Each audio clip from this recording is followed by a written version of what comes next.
อาดครับผมนั่งวิลสมาร์ก็ที่บุญดอกชนะมุนบุญเพียงชนะมุนวิลไปเชื่อแต่เราคลายจะวิลสมาร์วิ่ง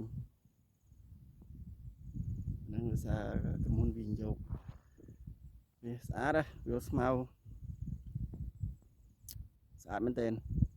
เล็กนะทอมเจียดปิด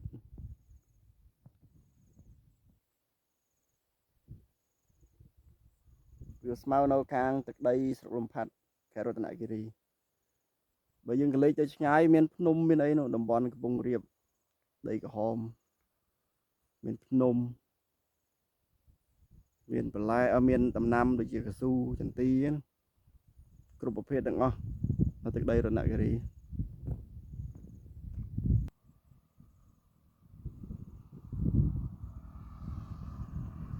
វាស្មៅច្រើនតែគេអត់ទាន់ឈូសឆាយ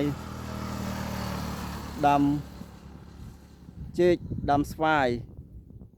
ដាច់កន្ទុយភ្នែកមិនដឹងជាប្រមាណ1000ហិកតាទេច្រើនមែនទែនសួស្តីបងប្អូន